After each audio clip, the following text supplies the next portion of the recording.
চলতি বছরের মে মাসের মধ্যে মালয়েশিয়া প্রবেশ করতে না পারা প্রায় 18,000 বাংলাদেশি কর্মীদের বিষয়টি বিবেচনার প্রতিশ্রুতি দিয়েছেন মালয়েশিয়ার প্রধানমন্ত্রী আনোয়ার ইব্রাহিম।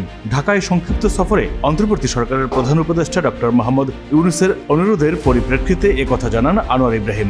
মালয়েশিয়ায় প্রবেশ করতে ব্যর্থ হওয়া 18,000 বাংলাদেশি কর্মীদের নতুন করে প্রবেশের বিষয়টি বিবেচনা করা হবে। তিনি বলেন, তাদের শ্রমিক দরকার, তবে কাউকে আধুনিক দাস হিসেবে বিবেচনা করা উচিত নয়। We need workers, and they cannot be treated as modern slaves. I've said it publicly in the past, in the present, whether they are from Bangladesh or Indonesia or India, it doesn't matter.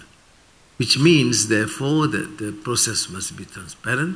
শুক্রবার দুপুরে ঢাকায় পৌঁছান আনোয়ার ইব্রাহিম। পরে তিনি doctor ইউনূসের সঙ্গে দ্বিপাক্ষিক বৈঠক করেন। বৈঠক শেষে তারা ঢাকার একটি হোটেলে যৌথ সংবাদ সম্মেলন করেন। বৈঠকে ডক্টর ইউনূস রোহিঙ্গা প্রত্যাবর্ষণ ইস্যুর দ্রুত সমাধানে আসিয়ানের হস্তক্ষেপ কামনা করেন। I therefore listen carefully to the concern expressed by Chief Advisor, and even on the plight of the 18,000.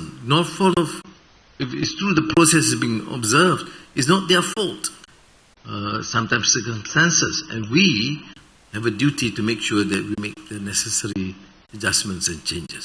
যৌথ সংবাদ সম্মেলনে ডক্টর ইউনূস বলেন, বাংলাদেশ থেকে কর্মী সংখ্যা বৃদ্ধি এবং তাদের জন্য মাল্টিপল এন্ট্রি ভিসার সম্ভাবনা নিয়ে আলোচনা হয়েছে। অবশ্যই সব শর্ত পূরণ সাপেক্ষে 18,000 বাংলাদেশিকে যত তাড়াতাড়ি সম্ভব মালয়েশিয়ায় পুনরায় প্রবেশের বিষয়টি বিবেচনা করা হবে। Recognizing the contribution of Bangladeshi workers to both economies, I believe the implementation of the MOU on the employment of Bangladeshi workers 2021 is important.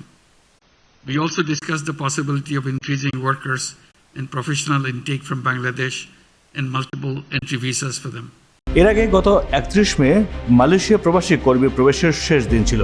সেদিন প্রায় 18,000 কর্মী বাংলাদেশ থেকে মালয়েশিয়া যেতে পারেনি। মালয়েশিয়ার প্রধানমন্ত্রী কর্মীদের সতর্ক থাকা এবং মালয়েশিয়ায় অবস্থানরত বিদেশিদের অপরাধমূলক কর্মকাণ্ড না করার আহ্বান জানান।